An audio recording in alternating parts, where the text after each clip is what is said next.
નમસ્કાર નમસ્કાર નમસ્કાર નમસ્કાર વિદ્યાર્થી મિત્રો, સ્વાગત છે આપનું વિદ્યાકુલની અંદર. કેમ છો બધા મિત્રો? મને આશા છે કે તમે બધા મસ્ત મસ્ત મસ્ત મજામાં હશો. અને એની સાથે આજનો લેક્ચર માત્ર તમારા માટે લઈને આવ્યો છું ધોરણ 11 માં અર્થશાસ્ત્ર વિષયની પરીક્ષા માટે. એક સેક્શન એ અને સેક્શન બી, જેની તમે ઘણા બધા લાંબા સમયથી રાહ જોઈ રહ્યા હતા, અને એ હું સરસ મજાનો લઈને આવ્યો છું. પહેલી વખત તમને કહી દઉં ખાસમ ખાસ કે જે લોકોને ચિંતા છે કે સર વિભાગ ડી નું શું, તો યાદ રાખજો કે વિદ્યાકુલ છે ભાઈ તમારા માટે હંમેશા રહ્યું છે, રહેશે. એટલે બધા ધોરણનું, મતલબ 11 નું પણ અને 12 નું પણ. હવે આપણે 11 નું વિભાગ ડી નું બાકી છે, ટેન્શન નટ. તમારું પેપર છે એના આગલા દિવસે હું આઈએમપી લઈને આવવાનો છું, ટેન્શન નહીં લેતા. એટલે એક પણ વિષય તમારા ટોપિકનો ક્લિયર રહ્યા વગર નહીં રહી જાય. વિભાગ ડી ના સવાલ પણ કવર કરી લેવાના છીએ. એસપી નું પણ જેટલા મિત્રો પૂછપૂછ કરો છો તો એમના માટે એસપી નું પણ આઈએમપી લઈને આવવાનું છે એસપી ના પેપરના આગલા દિવસે. એટલે એનું પણ તમે ટેન્શન નહીં લેતા મિત્રો. ઓકે, એટલે આ જેટલા મિત્રોના પ્રશ્નો તો સાહેબ બધું ક્યારે લઈને આવશો આ હું તમને અગાઉથી કહી દઉં છું. બાય ધ વે, આજના લેક્ચરની અંદર આપણે સેક્શન એ અને સેક્શન બી 5 ચેપ્ટરના છે જોવાનો પ્રયત્ન કરવાના છીએ. સ્ક્રીનશોટ પાડવા માટે જરાક હાજર હથિયાર રાખજો. બરાબર, જે હું પૂરું કરું એટલે સ્ક્રીનશોટ ફટાફટ પાડી લેજો. સાથે સાથે તમને સમજાવતો પણ જઈશ કે કઈ રીતે આપણે પ્રશ્નોની તૈયારી કરવાની છે, જવાબ કઈ રીતે લખવાના છે. નંબર 1, અર્થશાસ્ત્રના અભ્યાસ અને વિશ્લેષણની રીતે કેટલા પ્રકાર પાડવામાં આવે છે જો હું પહેલ લઈ લઉં, અને તમને જેટલાને પણ જવાબ આવડતો જાય ફટાફટ કોમેન્ટ સેક્શનમાં કોમેન્ટ કરતું રહેવાનું છે. એટલે એક્ટિવ રહેશો, અને એક્ટિવ રહેશો અને તમને તમારી ટેસ્ટની ખબર પડશે ઓરિજિનલ ટેસ્ટ પહેલા. એટલે જેટલા પણ મિત્રો જોડાયા છે ફટાફટ કોમેન્ટમાં જરાક જવાબ લખતા રહેજો. ઓકે, ચલો. વિશ્લેષણ ને અભ્યાસની ક્ષેત્રમાં કેટલા પ્રકાર પડે છે? બે કયા કયા? એકમલક્ષી અર્થશાસ્ત્ર અને સમગ્રલક્ષી અર્થશાસ્ત્ર. આ બે પ્રકારથી પાડવામાં આવે છે. અર્થશાસ્ત્રને વાસ્તવવાદી વિજ્ઞાન તરીકે રજૂ કરનાર વ્યક્તિ કોણ હતા? તો કે પ્રોફેસર રોબિન્સ હતા. કોણ હતા? પ્રોફેસર રોબિન્સ, પ્રોફેસર લાયોનલ રોબિન્સ આ નામના અર્થશાસ્ત્રી હતા, જેમણે એવું કીધું કે અર્થશાસ્ત્ર વાસ્તવવાદી વિજ્ઞાન અથવા તો વાસ્તવલક્ષી શાસ્ત્ર છે, એવી એમણે આપણને ખાસ વાત કરી. ચલો, ઓકે. ત્યાર પછી એવા વ્યક્તિ કે અર્થશાસ્ત્રને સામાજિક વિજ્ઞાનનો દરજ્જો જેમણે આપ્યો. તો અર્થશાસ્ત્રને સામાજિક વિજ્ઞાન કોણે કીધું છે? તો આપણા સરસ મજાના વ્યક્તિ. ચલો હાલો, તમે આ તો આવડવો જોઈએ, આ સવાલ બધાને આવડવો જોઈએ. આ ત્રીજો એમસીક્યુ, અર્થશાસ્ત્રને સામાજિક વિજ્ઞાનનો દરજ્જો, મતલબ અર્થશાસ્ત્ર એક પ્રકારનું સોશિયલ સાયન્સ છે. આવી વાત કોણે કીધી? બોલો બોલો. અરે હા, એ બિલકુલ. શું આવે? Adam Smith. તો એડમ સ્મિથ એવા વ્યક્તિ હતા કે જેણે એવું કીધું કે અર્થશાસ્ત્ર તો સામાજિક વિજ્ઞાન છે ભાઈઓ બહેનો, હે ને? હાલો.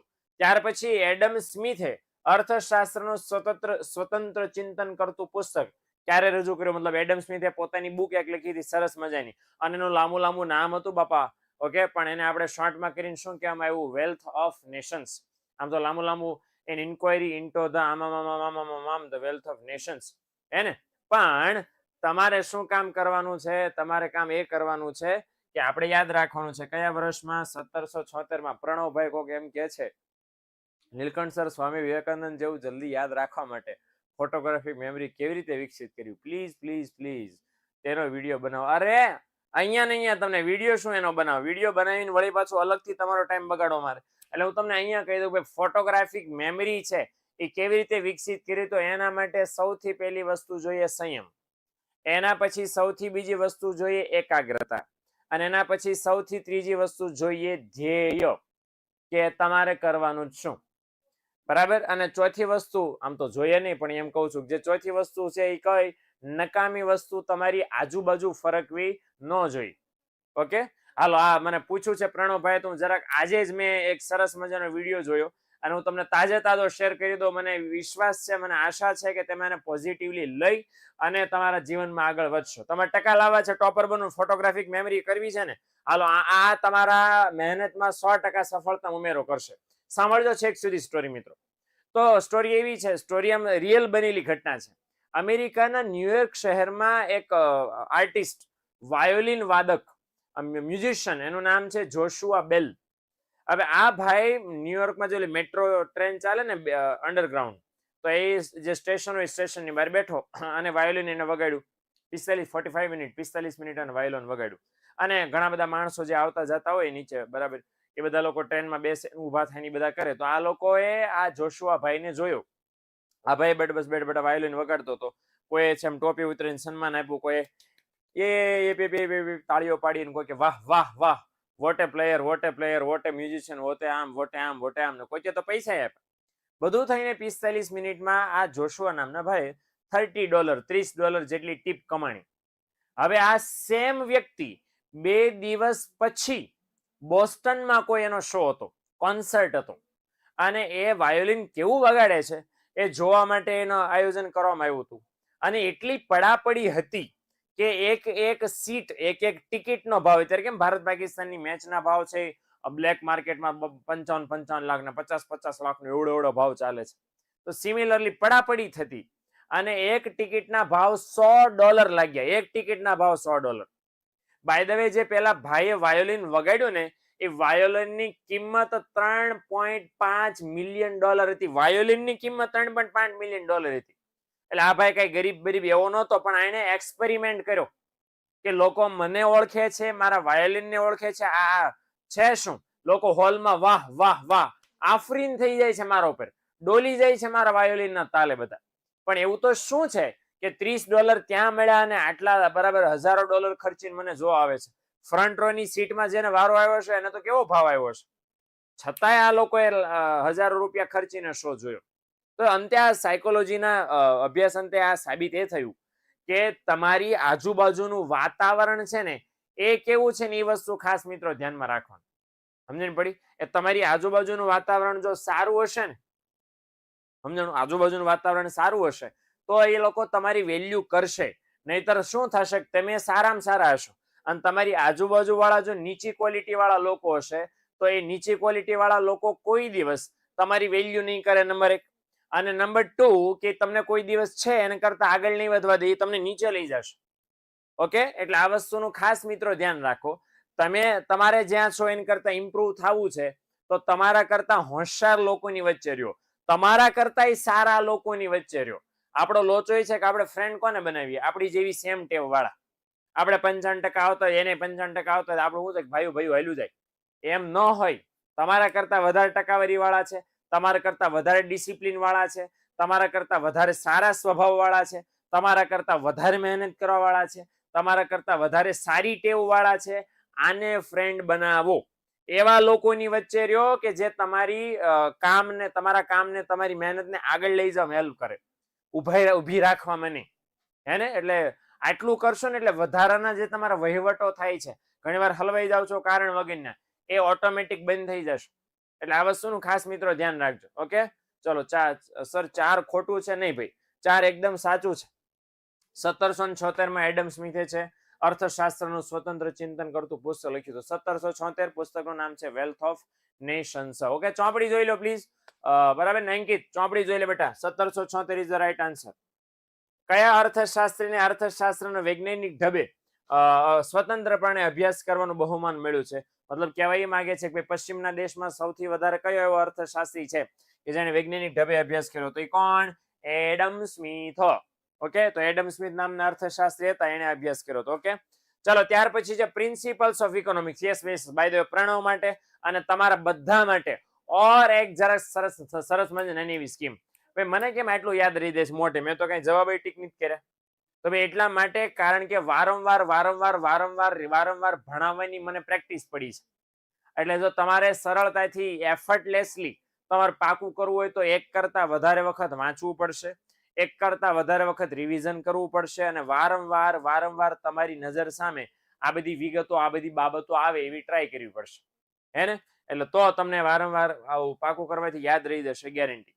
હાલો, પ્રિન્સિપલ્સ ઓફ ઇકોનોમિક્સ, અર્થશાસ્ત્રના સિદ્ધાંતો. આ નામનું પુસ્તક કોણે લખ્યું? વન એન્ડ ઓનલી ભાઈ બહેનો, અહીંયાથી શરૂ થાય છે માર્શલ દાદાની ટેરિટરી. અને માર્શલ દાદા એમ કે છે કે ભાઈ ઇધર સે હમારા ઇલાકા. તો માર્શલ દાદાએ પુસ્તક લખેલું 1890 ની સાલમાં. હાલો, હવે 1 માર્ક વાળા સવાલ લઈ લેજે. વિભાગ બી માં પૂછાઈ શકવાની શક્યતા વાળો છે ભાઈઓનો. અને પહેલો સવાલ છે અર્થપૂર્ણ પ્રવૃત્તિ એટલે શું? ઓકે, આ ભારતીય સંસ્કૃતિના ચિંતનની અંદર આપેલું છે. કશુંક મેળવવાની અપેક્ષા સાથે જે પ્રવૃત્તિ થાય એની કેવી પ્રવૃત્તિ કહેવાય? અર્થપૂર્ણ પ્રવૃત્તિ. આર્થિક માહિતીની રજૂઆત કેટલી રીતે કરી શકો? આર્થિક માહિતીની રજૂઆત 3 રીતે કરી શકો. કઈ? વર્ણનાત્મક રીતે, ભાષા દ્વારા, આંકડાઓ દ્વારા, ઓકે, અને આકૃતિ કે આલેખ દ્વારા સમજણ મેળવી. ઓકે, હાલો ત્યાર પછી નંબર 3, વૃતાંશ આકૃતિ એટલે શું? હવે આની તો મસ્ત મોટી નાનામાં નાની વ્યાખ્યા છે કે કુલ માહિતી માટે દોરવામાં આવેલ વર્તુળને એના પેટા વિભાગ મુજબ વિભાજિત કરવામાં આવે, મતલબ ભાગ પાડી દેવામાં આવે. ઓકે, તો આવું વર્તુળ હોય અને એને કુલ માહિતીના ભાગ પ્રમાણે ઓકે આવા ભાગ પાડી દે તો એને કેવી આકૃતિ કહેવાય? વૃતાંશ આકૃતિ કહેવાય. જેટલા ભાગ પાડો એટલી ડિઝાઇન તમારે દોરવી પડે. ચલો, એક આ સવાલ વિચિત્ર છે, મતલબ વિશિષ્ટ છે. માણસનું કર્તવ્ય શું? આ ચોપડીમાં ક્યાં આપ્યો છે? પહેલા ચેપ્ટરમાં પ્રસ્તાવનાની નીચે અર્થશાસ્ત્રનો અર્થ, એની નીચે ભારતીય સંસ્કૃતિનું જે ચિંતન છે ને એ ચિંતનમાં આપ્યો છે કે જીવન નિર્વાહ અને ભૌતિક સુખની પ્રાપ્તિ માટે અર્થોપાર્જન કરવું એને શું કહેવાય? માણસનું કર્તવ્ય. કે જીવન ટકાવવા માટે અને ભૌતિક સુખ મેળવવા માટે અર્થોપાર્જન કરવું. અર્થોપાર્જન કરવું એટલે શું? આવક મેળવવી. ઓકે, એ માણસનું કર્તવ્ય છે. ઓકે, એકમલક્ષી અર્થશાસ્ત્ર એટલે શું? તો અર્થશાસ્ત્રના કોઈ એક એકમનો, હવે કોઈ એક એકમ એટલે શું? કે કંપની હોય, પેઢી હોય, ધંધો હોય, કાંઈ પણ હોય. ઓકે, તો એનો અભ્યાસ કરાય તો એ અર્થશાસ્ત્રને કેવું કહેવાય? એકમલક્ષી અર્થશાસ્ત્ર કહેવાય. અને ભાઈઓ બહેનો જેટલા પણ આ મિત્રો જોડાણો છો, મારી એક નાની એવી નમ્ર વિનંતી છે કે જે હું તમને ટીપ આપું છું, જે કહું છું, આ તો બસ નાની એવી ઝલક છે, નાનો એવો ટ્રેલર છે. ડિટેલમાં ભણવા છે આ બધા મુદ્દા, આ બધા પ્રશ્નો, આ બધી વિગતો. ઓકે, તો આ ટોપર બેચ માત્ર ને માત્ર તમારા માટે છે. અને જો નથી જોડાના તો હજી બેની જોડાઈ જવાની શક્યતાઓ છે તમારી પાસે. હજી ખુલ્લું છે બધું, હજી વર્ષ પૂરું નથી થયું. 11માં પાયો પાકો થયો તો 12માં એની બહુ તમને સહાયતા મળવાની છે. ઓકે, એટલે આ વસ્તુ ખાસ મિત્રો ધ્યાન રાખજો. ઓકે, ચાલો ડન. એટલે 9924454000 પર કોલ કરીને તમે જોડાઈ શકશો. નથી જોડાણ તો પ્લીઝ જોડાઈ જજો. ચાલો ચલો વળી પાછા એમસીક્યુ માટે તૈયાર થઈ જાજો. એમસીક્યુ વળી પાછા આવી રહ્યા છે તમારા માટે. ચલો, નંબર 1, તમામ કુદરતી સંપત્તિ એટલે શું? ચલો, તમામ કુદરતી સંપત્તિ એટલે શું? મૂડી, શ્રમ, જમીન કે સંપત્તિ. ઓકે, તમામ કુદરતી સંપત્તિને શું કહેવાય? બોલો શું કહેવાય? યસ, તમામ કુદરતી સંપત્તિને કહેવાય જમીન. બાય ધ વે, વ્યાખ્યા કોણે આપી છે? આ વ્યાખ્યા આપી છે આલ્ફ્રેડ માર્શલે. ઓકે, તો આલ્ફ્રેડ માર્શલે વ્યાખ્યા આપી છે તમામ કુદરતી સંપત્તિ એટલે ઉત્પાદનમાં જેટલા કુદરતી પરિબળો તમે ઉપયોગમાં લ્યો છો એ બધાને શું કહેવાય? જમીન કહેવાય. હાલો ત્યાર પછીનો સવાલ કે અતિવૃષ્ટિ કયું આર્થિક પરિવર્તન છે? મતલબ અતિવૃષ્ટિનો મતલબ શું થાય? વધારે પડતો વરસાદ પડે તો એ કયું પરિવર્તન કહેવાય? હાલો બોલો. ચાલો, ડુ ધ કોમેન્ટ્સ. યસ, તો અતિવૃષ્ટિ છે કેવું પરિવર્તન કહેવાય? આકસ્મિક. કે ભાઈ વધારે પડતો વરસાદ પડે, કે દર વર્ષે વધારે પડતો વરસાદ ન પડે, અચાનક પડી જાય. ભગવાન વરસાદ વરસાવે અને માપ નો રે, ધમધમાટી બોલાવી દે. ઓકે પ્રણવ. ઓકે, તો ધીસ આકસ્મિક પરિવર્તન. ચાલો ત્યાર પછી સંપત્તિ નીચે પેલા વિકલ્પમાંથી કયું લક્ષણ ધરાવતી નથી? મતલબ જો આવા સવાલ બહુ ટ્રિકી ક્વેશ્ચન હોય છે, હંમેશા ધ્યાન રાખજો. આવો સવાલ પૂછાય ને, ઓકે, તો તમારે શું કરવું પડે? તમારે 4 વિકલ્પો યાદ રાખવા પડે, ભણવા પડે, સમજવા પડે, પછી આવડે. ઉપયોગિતાનો ગુણ ધરાવે, છત હોવી જોઈએ, બાહ્ય રૂપ ધરાવે ને વિનિમય પાત્રતા ધરાવે. મતલબ 3 લક્ષણો સાચા અને 1 લક્ષણ ખોટું. તો ચાલો આપણે જોઈએ કે કયા લક્ષણ સાચા અને કયું લક્ષણ ખોટું. ઉપયોગિતાનો ગુણ ધરાવે તો યસ, તો ઉપયોગિતાનો ગુણ ધરાવે છે, પણ આપણે લક્ષણ ખોટું છે ને એ પકડવાનું છે. હવે એની છત હોવી જોઈએ ને, એની તો અછત હોવી જોઈએ. આપણા માટે જવાબ આ થઈ ગયો છે, પણ આપણે છતાંય બાકીના વિકલ્પમાં જરાક આંટો મારી લઈએ. બાહ્ય સ્વરૂપ ધરાવે તો કે યસ, વિનિમય પાત્ર છે તો કે યસ. એટલે આ 3 બરાબર વિભાગ, સોરી, એ સી અને ડી, એ ત્રણેય એમસીક્યુ સાચા, બી છે ખોટો, તો એટલે આપણો જવાબ બનશે ભાઈ બહેનો. શ્રમિક અને શ્રમિક કેવા છે? શ્રમ અને શ્રમિક કેવા છે? જુદા, સમાન, સજીવ કે અવિભાજ્ય? તો ભાઈ બહેનો શ્રમિક અને શ્રમિક બે કેવા છે? અવિભાજ્ય છે, છૂટા પાડી શકાય નહીં. ઓકે, છૂટા એટલા માટે ન પાડી શકાય કારણ કે માણસ કામ કરતો બંધ થઈ જાય તો કામ થતું બંધ થઈ જાય, હે ને? એટલે એ અવિભાજ્ય છે. હાલો ત્યાર પછીનો એમસીક્યુ, વસ્તુ સેવાના બદલામાં ચૂકવાતા નાણાકીય એકમનું પ્રમાણ એટલે હાલો તમે વસ્તુ સેવા ખરીદવા જાવ, અને આ તો ઈઝી પીજી, નો ભણો ને તોય આવડે. આ તો મમ્મી પપ્પાને પૂછો ને કે પપ્પા આપણે વસ્તુ સેવાના બદલામાં જે રૂપિયા ચૂકવીએ એને શું કહેવાય? એમને આવડે. હા, વહેલો સવાલ છે. શું આવે? યસ, તમે છોકરા હોશિયાર તો છો. શું જવાબ આવે? કિંમત, પ્રાઇસ. ઓકે, જે નાણાં સરળતાથી માપી શકો. અને છેલ્લો સવાલ, માનવ જીવન માટે વસ્તુ કેટલી ઉપયોગિતા ધરાવે છે? બાબત શું દર્શાવે? કયું મૂલ્ય દર્શાવે છે? વિનિમય મૂલ્ય, ઉપયોગિતા મૂલ્ય, વપરાશ મૂલ્ય કે આંતરિક મૂલ્ય? ઓકે, સવાલમાં જવાબ છે ક્યાંય ઉપયોગી લખ્યું છે, મતલબ શું આવે? ઉપયોગિતા મૂલ્ય. ઓકે, તો ઉપયોગિતા મૂલ્ય ધરાવે છે. Section C most IMP already પરેશભાઈ કહી દીધો છે.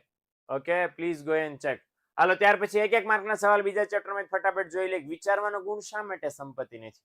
તો મિત્રો, વિચારવાનો ગુણ વિનિમય પાત્ર નથી. જો શું લેવા વિચારવાનો ગુણને સંપત્તિ નો કહેવાય? કારણ કે જે વિચારવાનો ગુણ છે, આપણી પાસે જે એબિલિટી છે થિંકિંગની, વિચારવાની, એનું ખરીદ વેચાણ પોસિબલ નથી. વિચારોનું ખરીદ વેચાણ પોસિબલ છે લખીને એક ચોક્કસ સ્વરૂપે રજૂ કરીને, પણ વિચારવાની જે શક્તિ છે એનું ખરીદ વેચાણ પોસિબલ નથી. માટે વિચારવાની શક્તિની સંપત્તિ નો કહેવાય. હા, એવું સમજી શકાય કે વૈજ્ઞાનિક છે એ વિચારવાની શક્તિનો ઉપયોગ કરીને કોઈ શોધ કરે કોઈ વસ્તુની, તો એને સંપત્તિ કહેવાય પાછું. ઓકે, એ શોધ અને વસ્તુ. દાખલા ગ્રેહેમ બેલ, એલેક્ઝાન્ડર ગ્રેહેમ બેલ નામના સાયન્ટિસ્ટ હતા, બરાબર, વિદેશમાં. એમને એવો ખ્યાલ આવ્યો કે આપણે ટેલિફોન બનાવો છે, તો ખ્યાલ આવ્યો એની સંપત્તિ નો કહેવાય, પણ ટેલિફોન બનાવી નાખ્યું ડબલું, તો એ ડબલાની સંપત્તિ કહેવાય. ઓકે, હાલ નંબર 2, અર્થશાસ્ત્રમાં નાશવંત વસ્તુઓ કોને ગણવામાં આવે છે? તો જે વસ્તુઓ એવી કે જે વપરાશકર્તાની સાથે અંત આવે અથવા તો લાંબા ગાળા સુધી ઉપયોગી નો રહે, બધીને નાશવંત વસ્તુ કહેવાય. શાકભાજી, દૂધ, ફળ, બરાબર, આ બધી નાશવંત વસ્તુ છે. અચ્છા, ત્યાર પછીનો સવાલ છે ઉત્પાદનના સાધનોનો અર્થ. તો ઉત્પાદનના સાધનોની વ્યાખ્યા આપી છે, પૂછી ઉત્પાદનની પૂછી નથી. એટલે શું આપણે લખવાનું? વસ્તુના તુષ્ટિગુણના સર્જનની પ્રક્રિયામાં મદદરૂપ થતી બાબતોને શું કહેવાય? ઉત્પાદનના સાધનો. હજી ઓર સાદી વ્યાખ્યા લખી હોય તો એમ લખી શકાય, ઉત્પાદનમાં મદદરૂપ થતા સાધનોને ઉત્પાદનના સાધનો કહેવાય. તો એવી રીતે પણ ચાલશે. હાલો, કિંમત તો ઓલરેડી હમણાંની વ્યાખ્યા જોઈ ચૂક્યા કે વસ્તુ સેવાના બદલામાં ચૂકવાતા નાણાકીય એકમનું પ્રમાણ, અને શું કહેવાય? કિંમત. એમસીક્યુમાં જોઈએ ને આપણે. ઓકે, ચાલો, ત્યાર હેબરલરના મતે વ્યાપાર ચક્રની, વ્યાપાર ચક્રની બે વ્યાખ્યા આપી છે, હોટ્રે અને હેબરલર. આ હોટ્રે અને હેબરલરની વ્યાખ્યા છે, એમાં જરાક આપણે સમજવાનું. તો હેબરલર છે એમાં યાદ રાખવાનું પરિવર્તનો, હોટ્રેમાં આવે છે તબક્કા. હોટ્રેની વ્યાખ્યામાં તબક્કાઓ આવે છે, હે ને? ચાલો, અર્થતંત્રમાં વારાફરતી આવતા સારા અને ખરાબ આર્થિક પરિવર્તનો એને શું કહેવાય? વ્યાપાર ચક્ર. હોટ્રે હોત તો અહીં હું લખે કે એવા તબક્કાઓ જે અર્થતંત્રમાં વારાફરતી આવે છે. ઓકે, તો એ હોટ્રેની વ્યાખ્યા થાય. ચલો, આ સવાલ પૂછે છે કે વ્યાપાર ચક્રના કેટલા તબક્કા છે? કયા કયા? તો વ્યાપાર ચક્રના 4 તબક્કા છે. કયા કયા? તેજી, ઓટ, મંદી અને સુધારણા, જે તમને આપ્યો પણ છે બીજા ચેપ્ટરનો છેલ્લો ટોપિક, જમણી બાજુના પેજ ઉપર. અને છેલ્લો છે મૂડીનો અર્થ જણાવો. તો એવી ભૌતિક બાબતો કે જે નાણાકીય વસ્તુ સેવાઓમાં આપણને નાણાકીય વસ્તુ સેવાઓ જે આપણને ઉત્પાદનમાં મદદરૂપ થાય છે, તો એને મૂડી કહી શકો. ઓકે, ચલો, સટાસટ ફટાફટ. આમાં જરાક ઝાઝા સવાલ છે, સ્ક્રીનશોટ પાડી લેશો, સરળતા તમારે રહેશે પરીક્ષાની તૈયારી કરવામાં, ટીક કરવામાં, વાંચવામાં, સમજવામાં. ઓકે, ચલો વધીએ આગળ. ચેપ્ટર નંબર 3, માંગ, મારું ફેવરેટ ચેપ્ટર. હાલો, સૌથી પહેલો સવાલ, કયા પ્રકારની માંગનું અસ્તિત્વ માર્કેટમાં જોવા નથી મળતું? હાલો ફટાફટ, હાલો એમસીક્યુ ગેંગ. ચાલો, ટીક કરવાની જવાબદારી. હાલો, કોમેન્ટ્સમાં ફટાફટ મને જણાવવાનું છે તમારે કે કેટલા મિત્રો છે કોમેન્ટ્સ કરી રહ્યા છે. હાઉ કેન આઈ નો? ચાલો ચાલો ચાલો. મૂલ્ય સાપેક્ષ માંગ, મૂલ્યાનપેક્ષ માંગ, સંપૂર્ણ મૂલ્યાનપેક્ષ માંગ કે સંપૂર્ણ મૂલ્ય સાપેક્ષ માંગ? એકમાત્ર માંગ એવી છે કે દુનિયામાં કોઈ દી ક્યાંય જોવા મળે નહીં, અને કઈ છે? સંપૂર્ણ મૂલ્ય સાપેક્ષ માંગ. ઓકે, કિંમતમાં નજીવો ફેરફાર થાય, માંગમાં અનંત ફેરફાર થઈ જાય, એવું હજુ સુધી ક્યાંય બનતું નથી. માત્ર પૂર્ણ હરીફાઈમાં બને. પૂર્ણ હરીફાઈ જોવા નથી મળતી. એટલે આના કરતા અઘરો સવાલ, અરર, કિંમત અને માંગ વચ્ચે કેવો સંબંધ છે? મને લાગે કે બહુ સારો સંબંધ છે. તમને શું લાગે છે? કેવો સંબંધ છે ભાઈ બહેનો? કિંમત અને માંગ વચ્ચે કૈસા સંબંધ હે રે? ઓકે, તો કૈસા સંબંધ હે? વ્યસ્ત સંબંધ હૈ. ઓકે, ઊંધો સંબંધ છે. કિંમત ઘટતા માંગ વધે ને કિંમત વધતા માંગ ઘટે. ઊંધું. હાલો, ઓકે, ત્યાર પછી નીચેનામાંથી માંગને કોની સાથે સંબંધ નથી? હવે આ સવાલ છે ને બહુ બધા બીજા પબ્લિકેશનમાં હું નામ લીધા વગર જરાક કહું છું કે જરાક એનો જવાબ ખોટી રીતે અપાયેલો છે, એટલે હું જરાક તમને વિથ લોજિક ચોપડીની વ્યાખ્યાને ધ્યાનમાં રાખીને હું તમને સાચો જવાબ આપવાનો પ્રયત્ન કરું છું. ઓકે, પુસ્તક સિવાયના, ફરીવાર કહું છું, પુસ્તક સિવાયના અન્ય પ્રકાશનોમાં જવાબ અલગ આપેલો છે, પણ હું જરાક તમને કહું પુસ્તક પ્રમાણે સૈદ્ધાંતિક રીતે આ સવાલનો સાચો જવાબ શું હોઈ શકે. ઓકે, બાય ધ વે, પુસ્તક પ્રમાણેના અન્ય પ્રકાશનો એવું કહે છે કે ભાઈ નીચેનામાંથી કોને માંગની સાથે સંબંધ નથી? જવાબ શું આવે? ગ્રાહક. એટલે ભાઈ ગ્રાહકને તો સીધો સંબંધ છે, કારણ કે માંગ કોણ કરે? ગ્રાહક. હવે જરાક ચારે ચાર આપણે એમસીક્યુ ચેક કરીએ. ઓકે, તો સૌથી પહેલો આપણે માંગની વ્યાખ્યા પહેલા તો બોલવી પડે. ચોક્કસ સમય અને કિંમતે ગ્રાહકની વસ્તુ ખરીદવાની ઈચ્છા શક્તિ અને તૈયારી. અને શું કહેવાય કિંમત, એવી વ્યાખ્યા આપણને પુસ્તકમાં પણ આપી છે અને આ જે વ્યાખ્યા આપી છે બીજી કોઈ વ્યાખ્યા માંગની છે જ નહીં ચોપડીમાં. તો એ પ્રમાણે સમજો તો પહેલો જ શબ્દ શું આવ્યો? ચોક્કસ સમય. તો સમય તો છે, સમયનો સંબંધ છે. ચોક્કસ સમયે અને કિંમતે, તો કિંમત પણ આવી ગઈ. ગ્રાહકની, તો ગ્રાહક આવી ગયો. હવે વ્યાખ્યાના પહેલા 3 શબ્દોમાં જ આવી ગયો ચોક્કસ સમયે અને કિંમતે ગ્રાહકની. તો એ 4 શબ્દો બોલો ને એમાં 3 આવી ગયા. તો શું નો આવ્યું? તો પુરવઠો નો આવ્યો. એટલે આપણો જવાબ માંગને કોની સાથે સંબંધ નથી? જવાબ આવે પુરવઠો.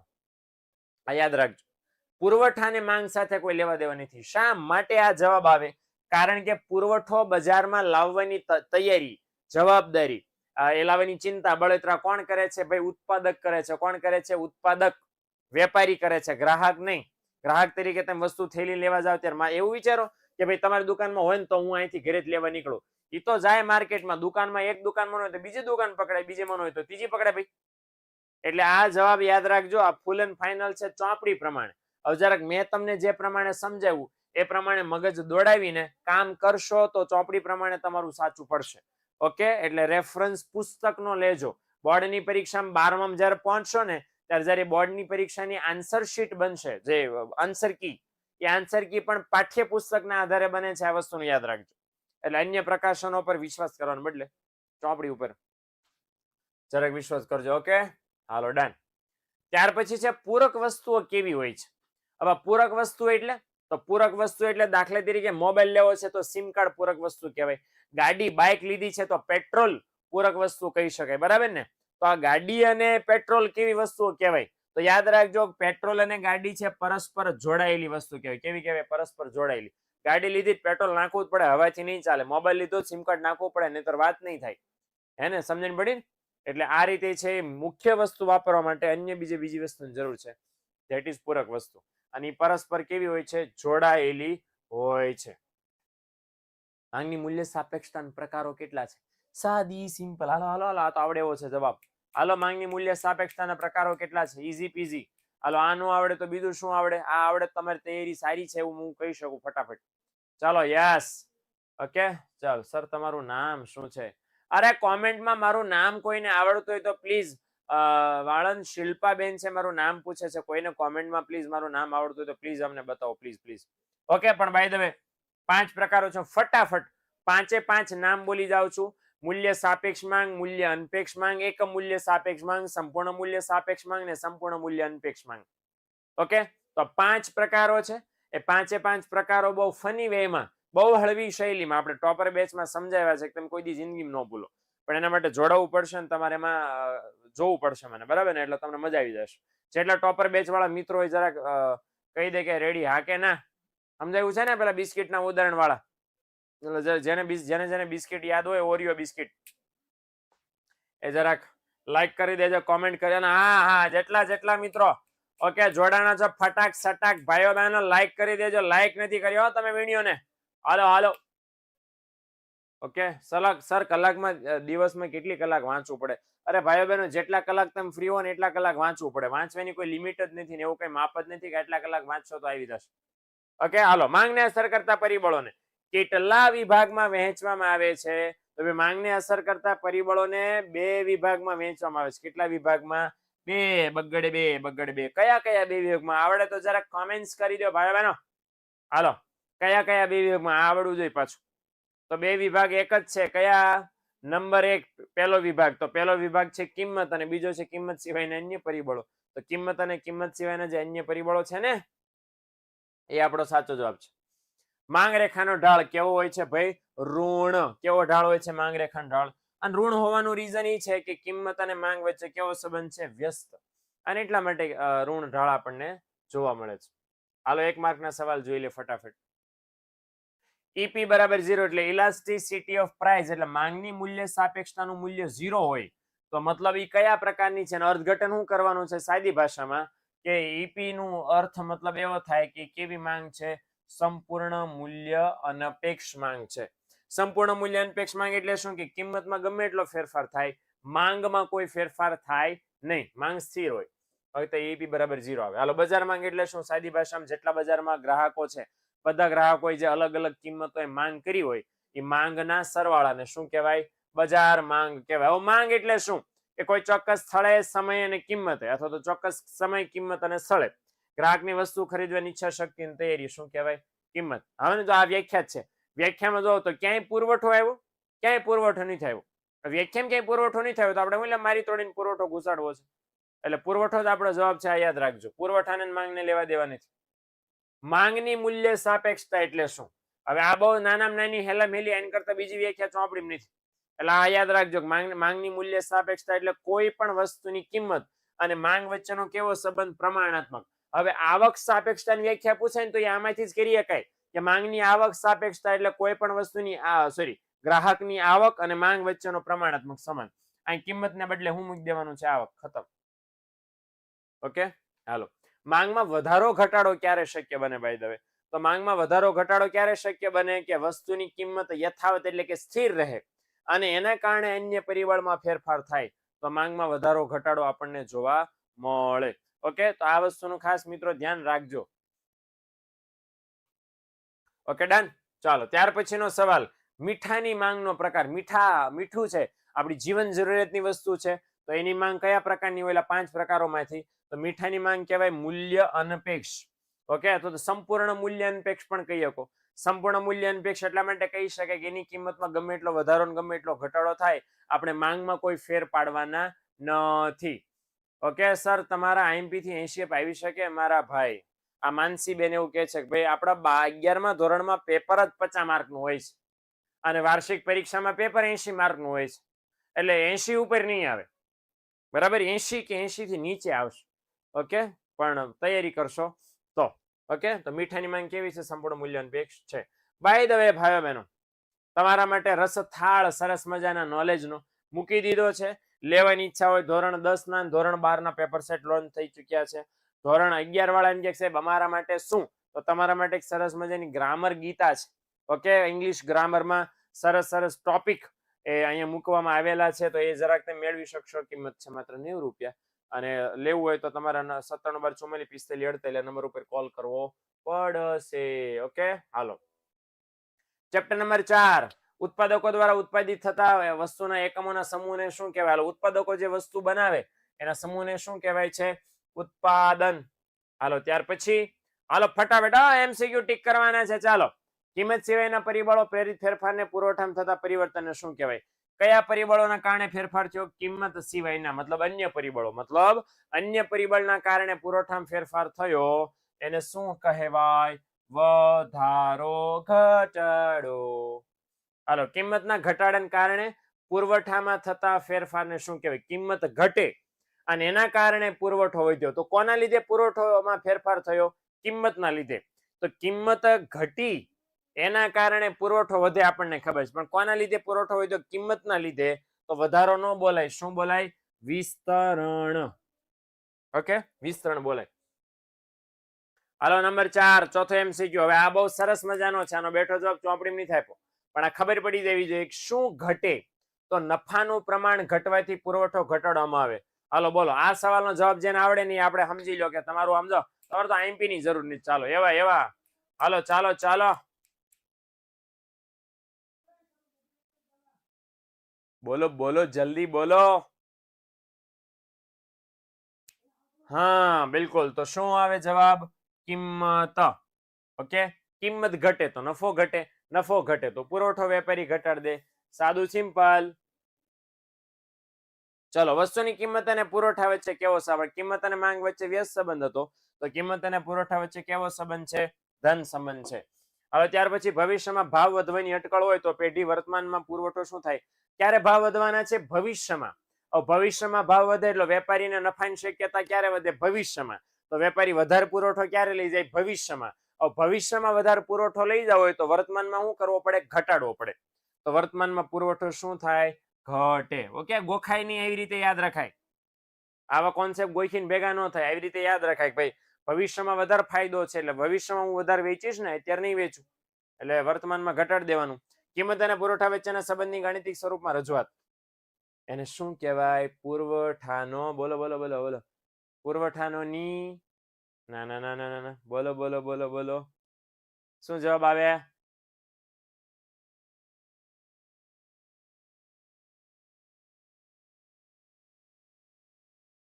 યસ, પુરવઠા નિયમ નું આવે, શું આવે? પુરવઠાનો વિધેય, કારણ કે ગાણિતિક સ્વરૂપમાં રજૂઆત છે તો જવાબ શું આવે? પુરવઠાનો વિધેય. હાલો, હવે ત્યાર પછી એક એક માર્ક વાળા સવાલ આપણે જોઈ લઈએ. અલભ્ય વસ્તુનો પુરવઠા નિયમ કેમ લાગુ ન પડે ભાઈ? એટલા માટે કે અલભ્ય વસ્તુ એટલે કેવી બોલી છે ને, ખોદકામ દરમિયાન નીકળે શિલ્પો ને મૂર્તિઓ ને હસ્તપ્રતો ને જૂના સિક્કાઓ ને વગેરે વગેરે.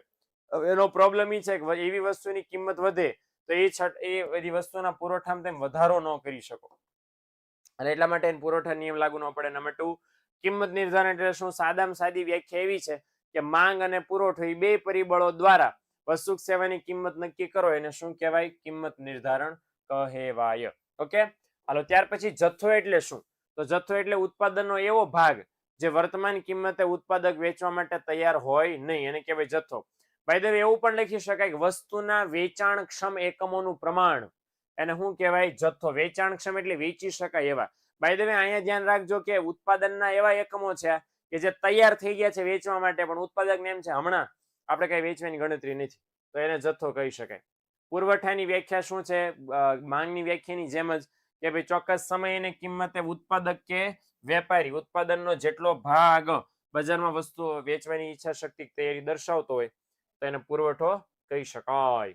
ઓકે, હાલો નંબર ત્યાર પછીનો સમતુલા કિંમત એટલે શું? હવે બહુ ઈઝી છે આ વ્યાખ્યા કે એવી કોઈ કિંમત કે જ્યાં માંગ અને પુરવઠો બે કેવા થાય? સરખા.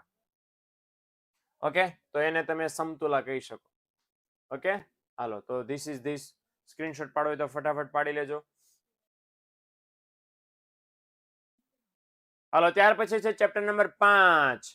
ચેપ્ટર નંબર 5 માં છે કે અપૂર્ણ હરીફાઈની સ્થિતિ હોય તો ઉત્પાદકે વેચાણ વધારવા શું કરવું પડે? અપૂર્ણ હરીફાઈ એટલે મારામારી કાપાકાપી ચાલી રહી છે માર્કેટમાં કોમ્પિટિશનના નામે, અને એમાં તમારે આગળ નીકળવું છે તો તમારે શું કરવાનું? તો તમારે કરવાનું છે અપૂર્ણ હરીફાઈની સ્થિતિમાં કિંમતમાં કરવો પડે ઘટાડો. બરાબર, પ્રાઇસ ડિસ્ક્રિમિનેશન, તમારે થોડીક કિંમત ઘટાડીને ધંધો કરવો પડે. હાલો, ઉત્પાદન વધતા કયા પ્રકારનો ખર્ચ સતત અને સતત ઘટી જાય? ઓકે, ચાલો સર સમજાણું નથી, બસ આનો સમજાણું. એટલે ભાઈ અપૂર્ણ હરીફાઈ એટલે કેવી હરીફાઈ? જેની અંદર છે હરીફાઈ હોય, વેપારીઓની સંખ્યા મર્યાદિત હોય, વેપારીઓ હરીફાઈ માં સામનો કરવા માટે જાહેરાત કરતા હોય, વેચાણમાં વધારો કરવા માટે નવા નવા ઉપાયો અજમાવતા હોય. એમાં સારામાં સારો ઉપાય કયો છે? કિંમતમાં ઘટાડો. કારણ કે કિંમતમાં ઘટાડો થાય એટલે સર ગ્રાહક વધારે આકર્ષાય, એને સીધો નિયમ એ લોકોને લાગુ પડે. હાલ, ઉત્પાદન વધતા કયા પ્રકારનો ખર્ચ સતત અને સતત ઘટે પણ શૂન્ય નથી થતો? આ બાય ધ વે આ જાદુઈ ખર્ચનું નામ છે સરેરાશ સ્થિર ખર્ચ. ઉત્પાદન વધારો એટલે ઘટે કરા પણ કોઈ દી શૂન્ય ન થાય. એટલે ભાઈ બહેનો જરા કઈ યાદ રાખજો, ડિટેલમાં આકૃતિ સહિત ચોપડીમાં સમજાવેલું છે ને આપણે આપણી ટોપર બેચમાં સમજાવ્યું છે, તો જરાક જોવું હોય સમજવું હોય તો ત્યાં ડિટેલમાં ત્યારે જઈ શકશો. ઉત્પાદનનું પ્રમાણ 0 હોય ત્યારે પણ આ ખર્ચ હકારાત્મક, મતલબ ઉત્પાદન સાવ ન કરો ત્યારે એવો કયો ખર્ચો છે જે થાય ભાઈ? તો ઉત્પાદન 0 કરો ત્યારે ખર્ચો થતો હોય એમાંનો ખર્ચ કયો છે? સ્થિર ખર્ચ. ઉત્પાદન સાવ બંધ કરી દો ને તો આ તો થાય જ, બરાબર. આનો જડ જે હોય એનો જ રહે. ઉત્પાદન ડબલ કરી દો તો એટલું ને એટલું જ રહે. હાલો ત્યાર પછીનો સવાલ, એવો કયો ખર્ચ કે જે ઉત્પાદન સાથે સીધો સંબંધ? સીધા સંબંધનો મતલબ શું થાય? ઉત્પાદન વધતા વધે, ઘટતા ઘટે, ઉત્પાદન શૂન્ય કરો તો એ ખર્ચો શૂન્ય થઈ જાય. તો એ એકમાત્ર ખર્ચો છે. કયો ખર્ચ છે? અસ્થિર ખર્ચ. તો અસ્થિર ખર્ચને ઉત્પાદનના પ્રમાણની સાથે સીધો સંબંધ છે. હાલો ત્યાર પછી કયા બજારમાં સરેરાશ આવક અને સીમાંત આવક બે કેવા હોય છે? સરખા. એકમાત્ર એવું માર્કેટ કે જે સરેરાશ આવક અને સીમાંત આવક બે કેવા જોવા મળે છે? સરખા જોવા મળે છે. તો એ છે ભાઈઓ બહેનો પૂર્ણ હરીફાઈ વાળું માર્કેટ. ઓકે, તો પૂર્ણ હરીફાઈમાં સરેરાશ આવક અને સીમાંત આવક બાય ધ વે સ્થિર પણ હોય અને સરખા પણ હોય. અને ખાલી આ બે નહીં, સરેરાશ આવક, સીમાંત આવક અને કિંમત આ ત્રણેય સરખા અને ત્રણેય સ્થિર હોય. ઓકે, એટલે માટે એ જો આકૃતિમાં દર્શાવો તો ત્રણેય રેખાનો ઢાળ x અક્ષને સમાંતર હોય. ઓકે, હાલો સર હું હિમાંશુ, સેક્શન ડી ના એમપી નથી. ઓકે ભાઈ હિમાંશુભાઈ ઓલરેડી એક્ઝામ ના આગલા દિવસે લઈને આવવાનું છું, ટેન્શન નોટ. બાકીના બધા વિભાગો લઈ લીધા, તૈયાર કરી નાખ. વિભાગ ડી ના એમપી અને આખા 5 ચેપ્ટર નું ફરીવાર હું સટાક આઈએમપી લઈને આવવાનું છું. તમારું પેપર છે ને આગલા દિવસે, ટેન્શન નહીં લેતા. ઓકે, ચાલો સરેરાશ ખર્ચની રેખાનો આકાર કેવો હોય છે? મતલબ સરેરાશ ખર્ચની રેખાનો આકાર જો પૂછવામાં આવે તો કેવો હોય છે? યુ આકારનો. અને એ દ્રષ્ટિએ સીમાંત ખર્ચની રેખા છે, એ સીમાંત ખર્ચની રેખા કેવા આકાર વાળી હોય? હોકી સ્ટિક વાળી. આ યાદ રાખી લેજો હારું. ઓકે, હાલો ત્યાર પછી ચાલો છેલ્લા સવાલો જે તમારી સામે આવી રહ્યા છે એટલે ખાસમ ખાસ ધ્યાન દેજો. નંબર 1, આવકના કયા ખ્યાલને કિંમત કહી શકાય? હવે ચોપડીમાં આપેલું છે જમણી બાજુના પેજ ઉપર આવકવાળા પાનામાં નીચેની છેલ્લી લીટીમાં કે સરેરાશ આવકનો જે કોન્સેપ્ટ છે ને કિંમત કહી શકાય. એટલા માટે કહી શકાય કારણ કે તમે સરેરાશ આવકની ગણતરી કરો તો એ આંકડો હંમેશા વસ્તુની કિંમત જેટલો જ આવે, હંમેશા. હાલો, કુલ આવકનો આધાર કઈ બે બાબતો પર છે? તો કુલ આવકનો આધાર આ બે બાબતો પર છે, એકમ દીઠ કિંમત અને વસ્તુનું કુલ વેચાણ. તો આ બેનો ગુણાકાર કરો, એ ગુણાકાર કરવાથી આપણને કુલ આવક મળે ને એટલા માટે એવું કહી શકાય કે આ બે આ છે કુલ આવક ઉપર આધારિત છે. હાલો, ત્યાર પછી નાણાકીય ખર્ચ કોને કહેવાય? તો ઉત્પાદનની પ્રક્રિયામાં નાણાંના સ્વરૂપમાં જે ખર્ચાઓ થતા હોય એને કેવો ખર્ચ કહેવાય? નાણાકીય ખર્ચ. ઓકે, નાણાંના સ્વરૂપમાં જે ખર્ચા કરો છો, કર્મચારીને વેતન ચૂક્યું, લારી ભાડું ચૂક્યું, બરાબર ને, આવક માલ ગાડા ભાડું, જાવક માલ ગાડા ભાડું ચૂક્યું, ઓફિસ ના ખર્ચા ચૂક્યા, વેચાણ વિતરણના ખર્ચા અને સ્ટેશનરીનો ખર્ચો, અને આ બધા તમે નાણાંમાં જે ચૂકવો છો એને નાણાકીય ખર્ચો કહી શકાય. હાલો, સીમાંત આવક બહુ ઇન્ટરેસ્ટિંગ વ્યાખ્યા છે કે વસ્તુના વધારાના એક એકમના વેચવાને કારણે પેઢીની કુલ આવકમાં જે વધારો થાય શું કહેવાય? સીમાંત આવક. ફટાફટ શોર્ટમાં સમજાઈ દો. ચાલો, પહેલા 500 એકમ વેચતા હતા અને 1000 રૂપિયા મળતા હતા. હવે 501 એકમ વેચ્યા અને 1010 રૂપિયા મળ્યા.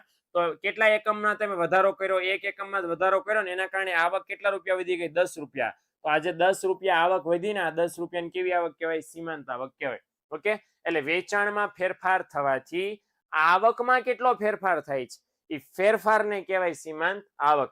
ઇંગ્લિશમાં એને એમઆર કહેવાય, શોર્ટમાં માર્જિનલ રેવન્યુ. હાલો, ત્યાર પછી છે વૈકલ્પિક ખર્ચ એટલે શું? ઓકે, તો વૈકલ્પિક ખર્ચ એટલે ઉત્પાદનના જેટલા પણ સાધનો છે એક કરતા વધારે વિકલ્પો, એક કરતા વધારે ઉપયોગો ધરાવે છે. હવે લોચાપાટી શું છે કે તમે એક વિકલ્પ પસંદ કરો તો બાકીના વિકલ્પો જાતા કરવા પડે. ઓકે, તો જે વિકલ્પો તમે જાતા કરો છો ને એ જતા કરવા પડેલા વિકલ્પોને શું કહેવાય? વૈકલ્પિક ખર્ચ કહી શકાય. એટલે સાદી ભાષામાં આ વસ્તુનું ધ્યાન રહે કે વિકલ્પો એક કરતા વધારે છે, એક કરતા વધારે કામ છે, તો તમે એક કામ પસંદ કરો તો બાકીના જાતા કરવા પડે, એક વિકલ્પ પસંદ કરો તો બાકીના જાતા કરવા પડે.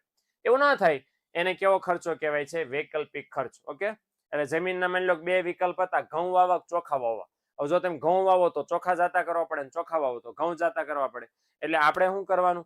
દાખલા તરીકે ઘઉં વાવ્યા કારણ કે તમને ઘઉંમાંથી વધારે કમાણી થાય એમ છે, તો ઘઉં વાવ્યા તો તમે ચોખા વાવવાનું જાતું કરવું પડશે.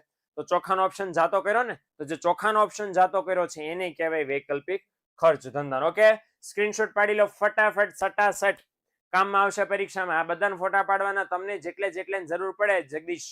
ઓકે, એ બધાના ફોટા પાડવાના છે, જેટલાની જરૂર પડે એટલે બધાના ફોટા પાડી લો.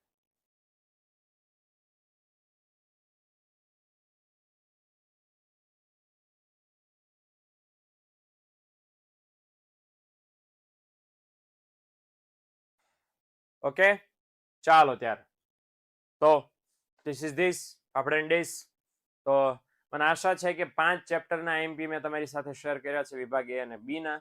ટેન્શન નહીં લેતા, એસપીસીસી જેટલા પણ મિત્રો રાખ્યું છે એમના માટે પણ આઈએમપી લઈને આવવાનો છું. વિભાગ ડી ની જે આશાએ બેઠા છે એ પણ સાથે સાથે લઈને આવવાનો છું. અને બીજી વસ્તુ, પરીક્ષામાં તૈયારી કરજો, પાકે પાકું સરસ મજાનું યાદ રાખજો, હે ને? તો ચોક્કસ તમારું રિઝલ્ટ સુધરશે, ચોક્કસ તમારા માર્ક આવશે. મહેનતમાં કલાકો વાંચવાના ગણવાના હોય નહીં, તમારી જેટલી તાકાત તેવડ છે બધી નાખી દો અને સારું રિઝલ્ટ આવશે. ભગવાનના ચરણોમાં પ્રાર્થના. કે મળીએ મિત્રો નેક્સ્ટ લેક્ચરની અંદર. આઈએમપી લઈને આવજો. ટાટા, બાય બાય, સી યા. ધોરણ 10 નું આઈએમપી પણ આવી રહ્યું છે ટૂંક જ સમયમાં, ટેન્શન નહીં લેતા. ચલો મળીએ નેક્સ્ટ વિડીયોમાં. આવજો.